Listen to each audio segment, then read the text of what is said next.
في علاقات كتير بتتدمر مش عشان الكذب، لكن علشان الصراحة اللي اتقالت في المكان الغلط. هاي، ازيكم؟ انا فيفا. في بداية جوازي كان في جملة دايما بسمعها من ناس كتير ولسه بسمعها لحد النهاردة: مش كل حاجة تتقال لجوزك. وكل مرة كنت بسمعها بصراحة كانت بتضايقني، واكيد الناس اللي كانت بتقولها ما كانتش بتقولها من فراغ.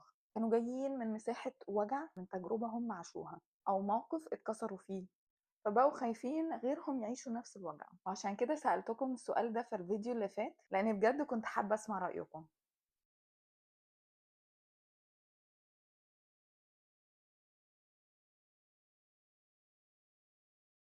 وقد إيه الموضوع ده فتح معايا السلسلة كاملة من 4 حلقات. أنا شايفة إن العلاقة الزوجية من أقدس العلاقات.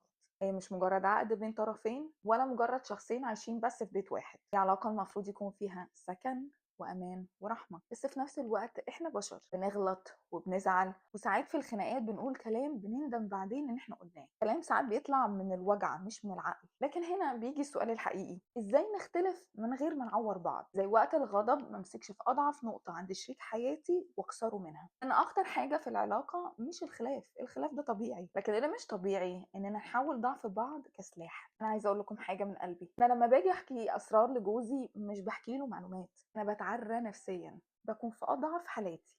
لما بروح أقول له حاجة محدش يعرفها عني، أو خوف مستخبي جوايا، أو حاجة أنا مكسوفة منها، أنا وقتها مش بس بثق فيه، لكن باحطه في أكبر مساحة أمان في حياتي ما اديتهاش أبدًا لحد. أنا باسلمه جزء من قلبي، وكأني باقول له من غير كلام: ده أمان عندك. لأن هو الشخص اللي أنا اخترته بإرادتي، وقلت له زي ما بنقول دايمًا: أنت بيتي وستري وغطايا.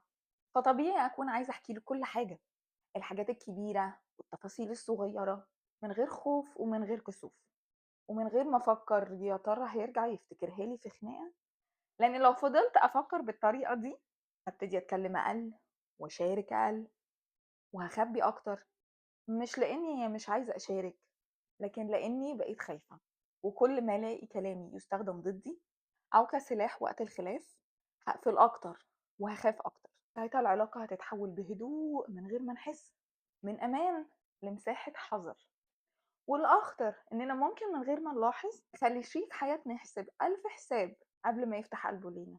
عشان كده أنا مؤمنة إن العلاقة الزوجية مش محتاجين نقول فيها كل حاجة وخلاص، لكن مؤمنة إن ما يبقاش في حاجة أنا نفسي أقولها ومنع نفسي من إن أنا أقولها خوفا من استغلاله للموقف.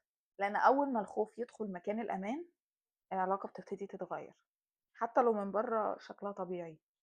الجواز محتاج مساحة أمان كبيرة يخلي كل واحد يقول اللي جواه وهو مطمن. لأن الفرق بين علاقة بتكبر وعلاقة بتنهار مش كمية الكلام، كان إحساس كل واحد وهو بيتكلم، إنه عارف إن ضعفه هيتحضن وهيتستر، مش هيستخدم ضده. لأنها بصراحة هي معادلة بسيطة: لأن كل ما الأمان يزيد، الكلام يزيد والقرب يزيد، وكل ما الخوف يزيد، الصمت يزيد والبعد يزيد. فسؤالي ليكم النهاردة: إزاي نختلف من غير ما نعور بعض؟